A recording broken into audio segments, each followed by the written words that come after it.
Bienvenidos una vez más a Diálogos de Esperanza. Es un gusto saludarles nuevamente.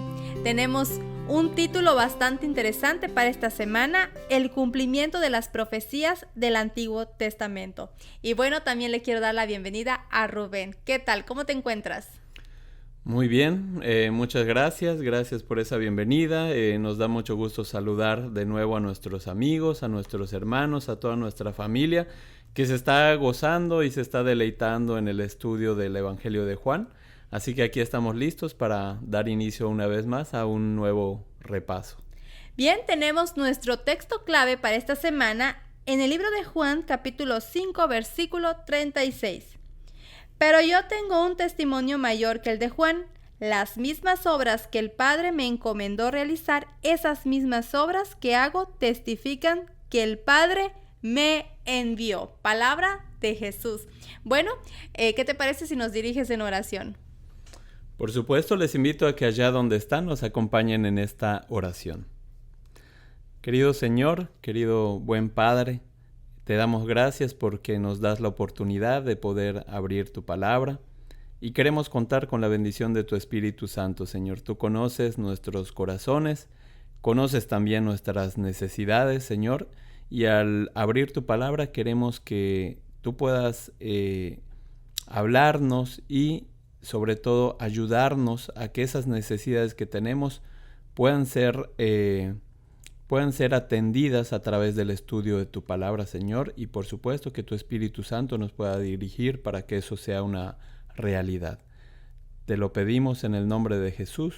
Amén. Amén. Bien, pues esta semana estamos estudiando el cumplimiento de las profecías del Antiguo Testamento, y aunque estamos estudiando el Evangelio de Juan, pues nosotros ahora vamos a ver cómo toda la Biblia, es decir, el Nuevo Testamento y el Antiguo Testamento, tienen un vínculo porque es el mismo Espíritu Santo que inspiró a los profetas, a Moisés, a todos los que escribieron en el Antiguo Testamento. Ese mismo Espíritu Santo es el que ha inspirado a todos los que escribieron también el Nuevo Testamento, y es el mismo Espíritu al que hemos hablado en estos momentos y es el que nos inspira también para entender. A lo largo del Evangelio de Juan nosotros hemos visto muchas evidencias, muchos milagros, ya hemos visto la obra que Jesús estaba haciendo y cómo todas estas señales, cómo todas estas obras pues apuntaban al carácter de Jesús como el Mesías prometido. En nuestro primer punto de estudio esta semana se titula Señales, Obras y Prodigios. Y como ya lo mencionábamos, muchos de los milagros que Jesús realizó apuntaban a la obra del Mesías, y esto lo podemos ver en diferentes libros del Antiguo Testamento. Sin embargo, nosotros sabemos también que había muchas personas que también hacían otro tipo de señales, otro tipo de prodigios. Sin embargo, Jesús, además de los milagros, hacía una obra día con día con cada persona, con cada ser humano. ¿Tú cómo puedes percibir todas estas señales que Jesús hizo? ¿Y qué nos revelan estos señales, la obra que él realizaba con las personas? ¿Qué nos revelan en cuanto a la relación de Jesús con su Padre? Claro, mira, tenemos unos versículos donde nos dan la respuesta a estas preguntas. Primeramente podemos ver Juan 5:17, donde Jesús responde: mi Padre hasta ahora trabaja y yo trabajo. Por otro lado, también en Juan 5:20 nos dice: porque el Padre ama al Hijo y le muestra todas las cosas que Él hace, y mayores obras que éstas le mostrará, de modo que vosotros os maravilléis, ¿no? Y tenemos otros donde habla, precisamente fue nuestro texto clave, en el libro de Juan capítulo 5 versículos 36 y 38, precisamente donde dice: mas yo tengo mayor testimonio que el de Juan, porque las obras que el Padre me dio para que cumpliese las mismas obras que yo hago dan testimonio de mí, que el Padre me ha enviado. Mira, Yo creo que estos versículos, así como los está presentando la Biblia, nos muestra esa estrecha unión que Jesús tenía con el Padre. Y como bien mencionaste, ¿no? Sabemos que antes también habían milagros y otros antes de Jesús también hicieron milagros, algunos profetas, pero también hubieron personas, ¿no?, como llamados profetas falsos, que también hacían milagros.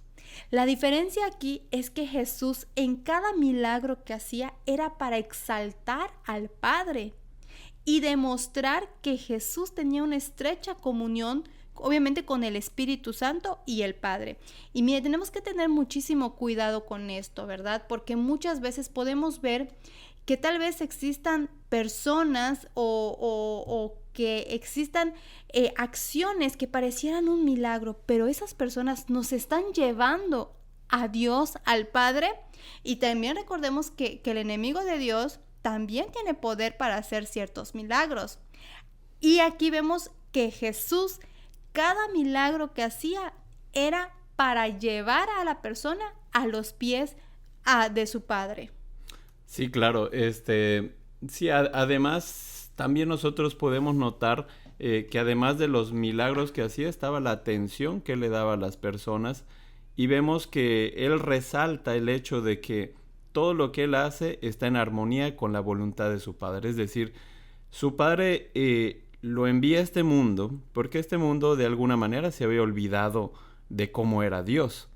Y Jesús no solamente se dedicaba a hacer milagros, como lo hemos estado leyendo, sino que la forma en que él se acercaba a la gente también denotaba un interés genuino en las personas, y sobre todo esta sensibilidad que él tenía para atender a la gente, pues demostraba el verdadero interés que el Padre, que nuestro Padre Celestial tiene en nosotros los seres humanos.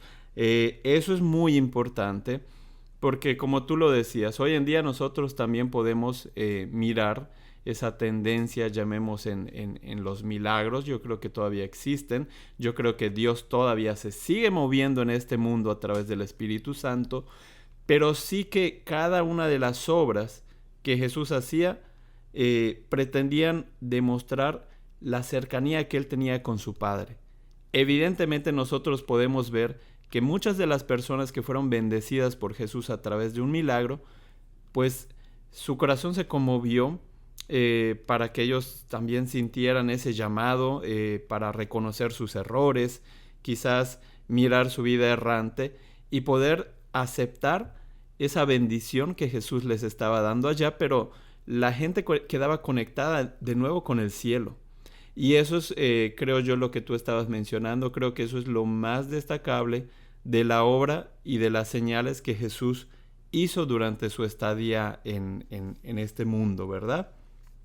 Ahora, Jesús, además de que hizo estas señales, además de que hizo muchas obras que sirvieron como evidencia de quién era él, también hizo referencia a la valía de las Escrituras. Nosotros sabemos que en ese momento lo que era la Biblia, por ejemplo, para los judíos de ese tiempo, pues es lo que nosotros conocemos como el Antiguo Testamento, ¿no? Y nosotros podemos mirar que Jesús tuvo una actitud muy particular hacia la Biblia, ¿no? Y esto es muy importante porque el día de hoy nosotros podemos mirar, incluso en los círculos cristianos, que el valor que se le da a la palabra de Dios, pues a veces se ponen algunas cosas en tela de juicio, a veces se comenta sobre la Biblia como un libro histórico, como un libro que no se le debe de tomar ciertos aspectos como verdaderos, etcétera, etcétera. Existen diferentes ideologías al respecto. Sin embargo, miremos cómo Jesús se refería a las Escrituras, a la Biblia. ¿Tú qué encuentras sobre la actitud que Jesús tuvo hacia las Escrituras en su tiempo? Sí, mira, Jesús en cada momento y en cada actitud que él tenía, trataba siempre de poner en alto la palabra de Dios, que era la Biblia, inspirado por el Espíritu Santo. Y me gustan mucho estos versículos que vamos a leer, porque aquí Jesús resalta la palabra de Dios, que es la Biblia. Por ejemplo, en el capítulo 5, versículos 39 y 40, seguimos en el libro de Juan, menciona: escudriñad las escrituras, porque a vosotros os parece que en ellas tenéis la vida eterna, y ellas son las que dan testimonio de mí, y no queréis venir a mí para que tengáis vida. Wow, eso es sumamente contundente lo que les está diciendo, ¿verdad? Así es. Por otra parte, en el mismo capítulo 5, versículos 46 y 47, presenta: porque si creyeseis a Moisés, me creeríais a mí, porque de mí escribió él.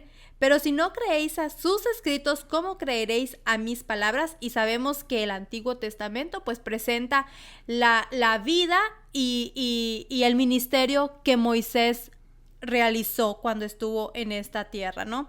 Entonces podemos ver cómo Jesús toma referencias de la Biblia y poniendo la Biblia como un punto tan importante para el ser humano. Y vemos que Jesús le da la autoridad a la palabra de Dios, que pues al final es como le llamamos escritura, la Biblia. Claro. Sí, de hecho, en el primer texto que tú leíste, es tan importante que le dice, pues en ellas está el conocimiento para tener la vida eterna, ¿no? Pero también les dice que a través de las escrituras, a través de la Biblia, podemos conocer a Jesús. Y esto es interesante porque estas dos expresiones que leímos, no se las estaba diciendo a alguien que no estudiaba la Biblia. Eso es lo que se me hace como muy, muy curioso, ¿no? Porque claro, no es que le estaba hablando a alguien que no conocía de la Biblia. De hecho, le estaba hablando a gente que era considerada un erudito, alguien que estudiaba y meditaba en la Biblia, en la palabra de Dios. Y es interesante porque les dice: pero no queréis venir a mí para que tengáis vida. Es decir, no sé, a mí se me ocurre esta pregunta: ¿se puede estudiar entonces la Biblia y entonces no conocer a Jesús? ¿O cómo es esta situación? Porque ahí le estaba hablando a gente que era religiosa, ¿verdad? Por supuesto. Y sin embargo les dice: bueno, ustedes escudriñan la Biblia porque ustedes creen que ahí está la vida eterna y tienen razón. Claro. Pero la Biblia dice cuál es el camino para la vida eterna, y yo soy el camino, les está diciendo Jesús. Sin embargo les dice: pero no quieren venir a mí. Entonces, ¿cómo está eso, Aramis? ¿Se puede estudiar la Biblia y no conocer bien a Jesús? Mira, parece tan irónico, pero realmente las evidencias y la experiencia de estas personas llamadas pues fariseos religiosos pues nos dicen que sí. Entonces corremos un peligro. Esto me lleva a tener una alerta porque corremos un peligro, ¿no?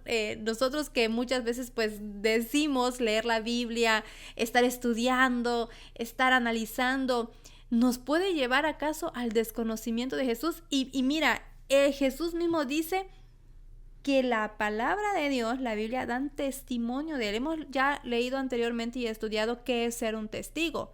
La misma Biblia es un testigo de Jesús, y aún así estas personas no conocían a Jesús, o más bien no lo querían reconocer, porque ahí dice: pero ustedes no quieren venir a mí.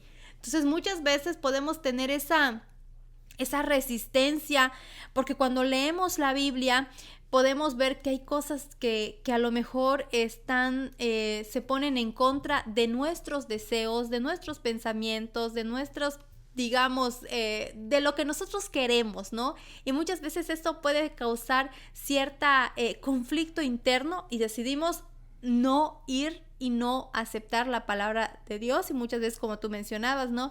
Decir: no, pues la Biblia pues a lo mejor lo dijo en esa época porque era para aquellas personas, ahora los tiempos han cambiado. Entonces podemos poner la Biblia un poquito debajo de mis costumbres o de mis tradiciones, ¿no? Claro.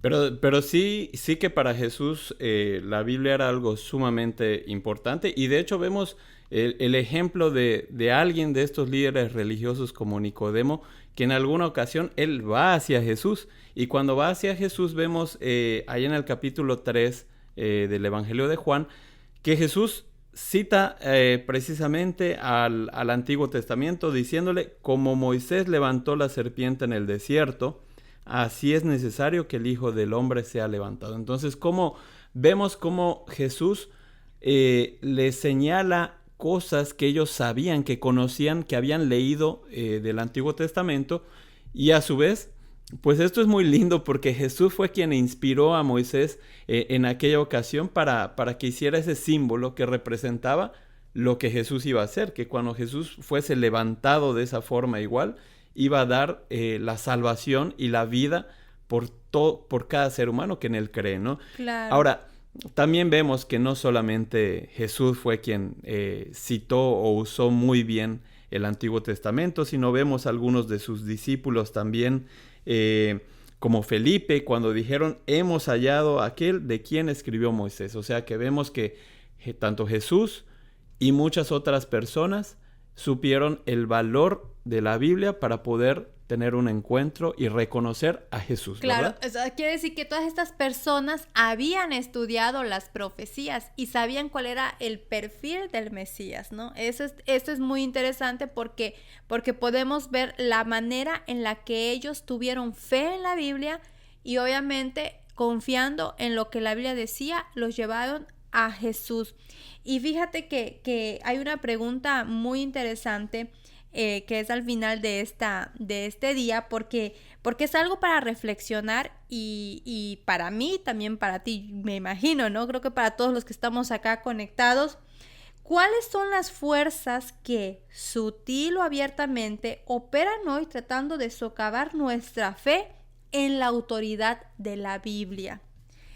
Esto es para que nosotros analicemos por si en algún momento hemos tenido esa duda de que si verdaderamente lo que dice la Biblia es real, sucederá, pasó.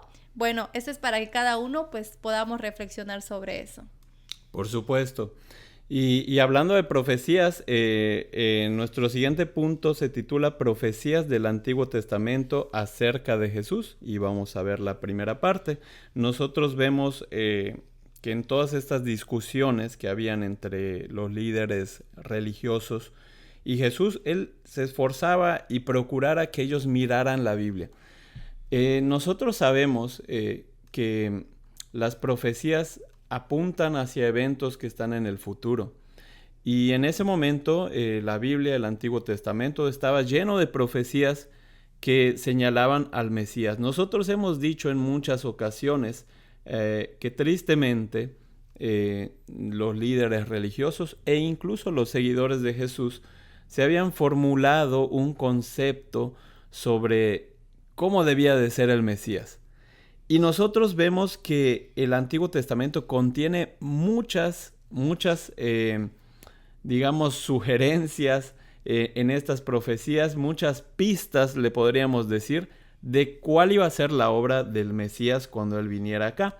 Nosotros, por citar algún ejemplo, podemos ver en el libro de los Salmos, por ejemplo, Salmo 69:9, dice: porque me consumió el celo de tu casa y los denuendos de los que te vituperaban cayeron sobre mí. Y nosotros vemos, por ejemplo, en Juan 2, 16, 17, cuando Jesús llegó al templo y vio toda la mercadería que había allá, y dijo a los que vendían palomas: quitad de aquí esto y no hagáis de la casa de mi padre casa de mercado. Entonces se acordaron sus discípulos que está escrito: el celo de tu casa me consume. Y fíjate que esto es muy importante, porque ves, los discípulos eran hombres, vamos a decir que hombres sencillos, no eran los grandes intelectuales como los fariseos, ¿verdad? Pero estos hombres, como tú lo mencionabas, el pueblo judío sí que estudiaba y sí que conocía de las profecías. Entonces, acá vemos cómo el libro de los Salmos, en Jeremías, en Isaías, obtenemos algo que le podemos llamar pistas, ¿no? Nosotros le diríamos pistas en nuestro tiempo, porque les va diciendo: miren, estas cosas, cuando venga el Mesías, van a ocurrir estos eventos. Y nosotros podemos ver muchos eventos que citaban eso. Ahora, Como ya habíamos mencionado en Juan 5:39, nosotros vemos una amonestación que hace Jesús hacia los líderes, porque les dice, ustedes sí que están estudiando la Biblia, ustedes están en una posición privilegiada porque ustedes son unos conocedores de la palabra de Dios. Entonces, si ustedes son unos conocedores de la palabra de Dios, pues ustedes deberían entender que a través de esto me pueden conocer a mí. Ahora, mientras yo estaba meditando en esto, pues yo me pregunto, ¿qué cosas pueden ser las barreras para nosotros para que a pesar de que estemos estudiando la palabra de Dios, no podamos mirar lo que Jesús nos está tratando de decir? Estas personas evidentemente tenían un problema porque todas estas escrituras de Isaías, de Salmos, decían incluso eventos, y Jesús a esas alturas ya había cumplido varios de estos eventos. ¿Por qué será entonces que para los seres humanos a veces es complicado mirar lo que Dios nos está mostrando en su palabra? Mira, yo creo que muchas veces es porque nosotros todavía no queremos humillarnos ante Dios. Porque a veces nosotros queremos hacer las cosas como la vemos, como la percibimos, como creemos que es lo correcto, ¿no? En este caso, pues los fariseos ya habíamos visto pues la situación en la que estaba el pueblo judío, ¿no? Y creo que lo hemos mencionado en una ocasión. Con toda razón ellos tenían esa esperanza de tener a alguien que les quitara ese peso, ese sufrimiento, porque pues al final ellos estaban sufriendo como un pueblo que estaba siendo oprimido, ¿no?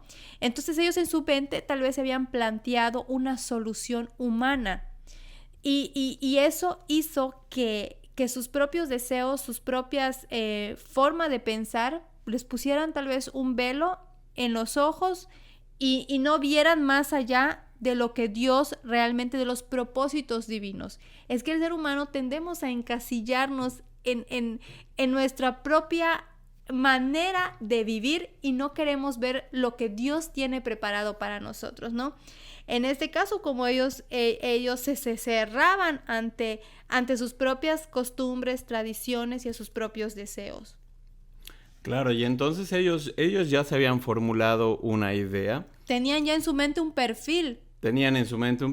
Y ese perfil, como tú bien lo mencionas, yo pienso que a veces es nuestro orgullo el querer tener la razón sobre algo, quizás, que a veces nos hace ir con una actitud inadecuada para estudiar la Biblia. Porque yo creo que acá lo que le debemos de poner atención, mis queridos amigos, es que debemos tener cuidado con qué espíritu nosotros abrimos la palabra de Dios. Debemos de pedirle a Dios que por ejemplo, todos por supuesto estamos influenciados por nuestra educación, por nuestra cultura, pero debemos de pedirle a Dios que cada vez que vamos a abrir la Biblia, nosotros podamos dejar a un lado nuestra propia opinión o los conceptos que nos hemos formulado para que Dios pueda plasmar sus propias ideas en nosotros, ¿no?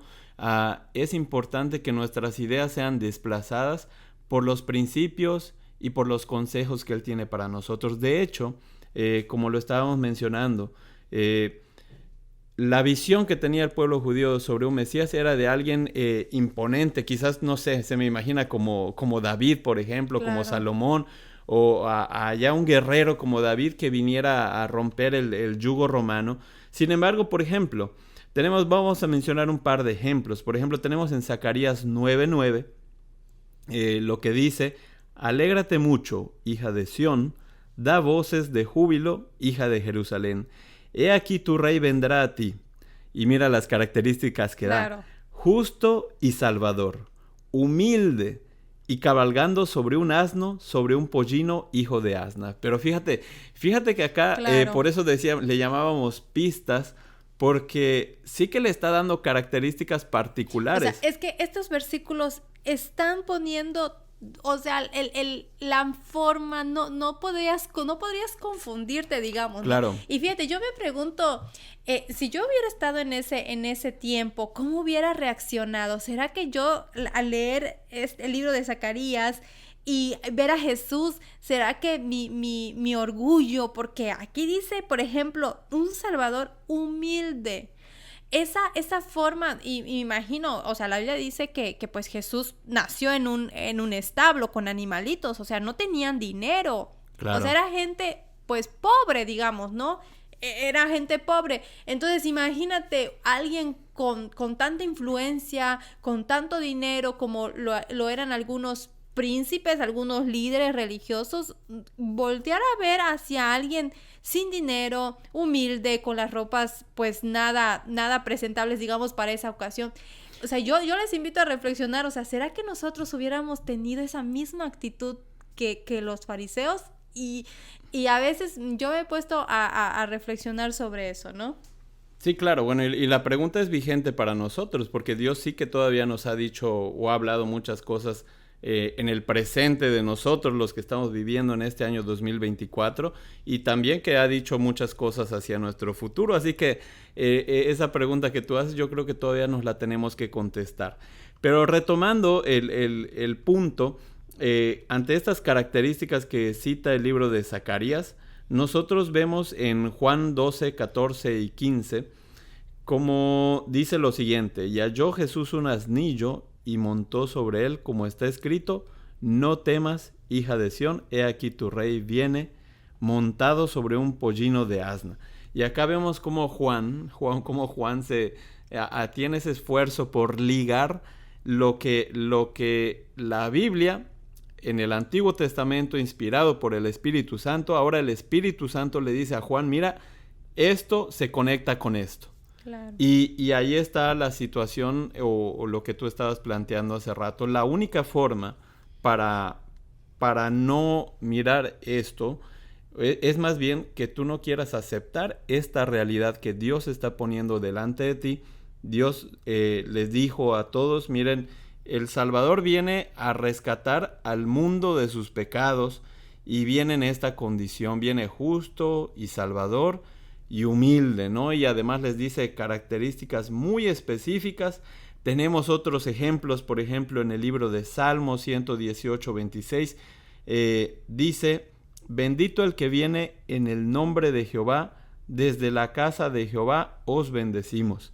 Y en Juan 12, 13, en ocasión de la entrada a Jerusalén, dice el versículo 13: tomaron ramas de palmera y salieron a recibirle y clamaban: Hosana, bendito el que viene en el nombre del Señor, el Rey de Israel. Yo creo que una persona que era estudiosa de la Biblia, si se hubiera dejado quizás guiar por el Espíritu Santo, esto, al mirar cómo entraba Jesús, al mirar cómo le recibían, al escuchar estas palabras, pues iba a decir: oye, ¿esto dónde lo había escuchado? O cómo que no lo había escuchado en el libro de Salmos, lo había leído. Así que esto es algo importante. Esto quiere decir que esta persona está conectado con lo que ya hemos estudiado en la Biblia, ¿no? Claro.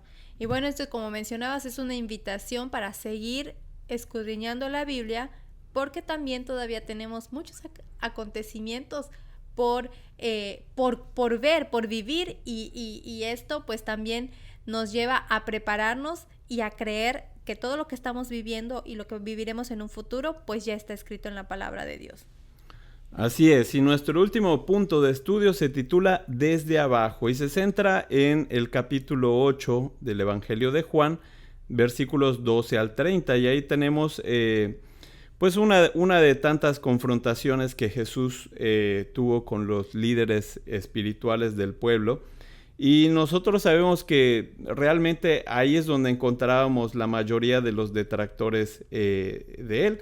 Y básicamente en este diálogo que él tiene, pues él hace una reflexión con estas personas y les hace mirar de alguna manera que ellos no, a pesar de que se dicen ser personas religiosas y consagradas tal vez, les hace ver que todo eso es en apariencia, porque Jesús, al estar conectado con su Padre, al ser Dios, él conocía los corazones de esas personas y sabía que la religiosidad que ellos reflejaban era algo superficial.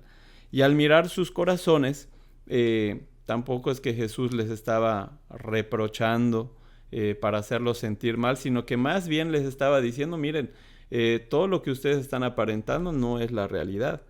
Si ustedes pudieran enfocarse en lo que tienen delante de sus ojos cuando leen la Biblia, se darían cuenta que ustedes ya desviaron su conocimiento de cómo es mi Padre, porque yo estoy acá y yo estoy haciendo la obra de mi Padre. Si ustedes realmente se enfocaran en mirarlo a Él, entonces cuando me ven a mí podrían entender que yo estoy haciendo todas las obras de Él que me envió, porque ustedes me están conociendo a mí. Ellos veían a Jesús cómo se interesaba por las personas, cómo iba a sanar, cómo iba a enseñar, cómo se preocupaba por los niños, cómo se preocupaba por las mujeres que estaban en una condición susceptibles a no ser valoradas. Claro. Cómo se preocupaba Jesús por tantas y tantas situaciones que reflejaban el interés que tiene nuestro Padre Celestial por los seres humanos. Claro, ¿no es así? Sí, claro, les estaba dando esa oportunidad de conocer a Jesús, o sea, conocerlo a Él. Y al conocer a Jesús, pues iban a reconocer al Padre, ¿no? Pero estaban tan atrapados en sus propias tradiciones, filosofías, que rechazaban una y una vez, a pesar de tenerlo frente y delante de ellos, ¿no? Jesús, con los hechos, con sus palabras, estaba revelando al Padre, pero ellos estaban rechazando esa oportunidad, ¿no? Por supuesto. Estaban rechazando esa oportunidad. Y de hecho ellos fueron muy insistentes con vamos, sacarle la expresión a él, de decirle, oye, ¿eres tú el Mesías? ¿Por qué no nos dices ya de una vez, no? Claro. Fueron muy insistentes con eso, y sin embargo vemos que Jesús en este diálogo, él trata de decirles, miren, solo miren lo que yo he estado haciendo. Solo miren lo que yo he estado haciendo, miren lo que ustedes conocen sobre la palabra de Dios, y comparen estas cosas para que ustedes puedan llegar a sus conclusiones. Sin embargo, Jesús no les declara, ¿saben qué? Yo soy el Mesías. Claro. Él les dice, miren mis obras, comparen con lo que ustedes conocen, pero en el versículo 28 sí que les dice, va a llegar un momento en el que ustedes van a entender exactamente quién soy. Y en el versículo 28 les dice, cuando hayáis levantado al Hijo del Hombre, entonces conoceréis que yo soy, y que nada hago por mí mismo, sino que según me enseñó el Padre, así hablo. Porque el que me envió conmigo está, no me ha dejado solo el Padre, porque yo hago siempre lo que le agrada. Hablando él estas cosas, muchos creyeron en él. Claro, y mira, y fíjate en esta parte que a pesar del mal desempeño de los líderes, pues muchos judíos fueron capaces de descubrir por sí mismos quién era Jesús. Y eso también es un bonito llamado para nosotros, ¿no? En enfocarnos en Jesús, en enfocarnos en la palabra de Dios y tener una experiencia personal con Jesús, con nuestro Padre y obviamente con el Espíritu Santo, porque muchas veces, pues por simpatía, por conocer tal vez a los líderes, le tenemos alguna estima, algún, vamos a decirlo, ¿no? Algún pastor, alguien líder, que, ¿no?, tenga un liderazgo en la iglesia, ¿no? Pero bueno, esto nos lleva a retomar un poquito también esa expresión desde abajo, ¿no? Porque muchas veces esta expresión que dijo Jesús, vosotros sois de abajo y yo soy de arriba. Y sabemos que en ese sentido, pues le está diciendo a ustedes todavía les falta tener esa experiencia celestial, esa experiencia espiritual, sí, ¿no? Sí, claro, ustedes están mirando las cosas desde un punto de vista que es terrenal, ¿no? O sea, solo se centra en las cosas que ocurren acá en la tierra, pero ustedes necesitarían mirar las cosas como también en el plano celestial.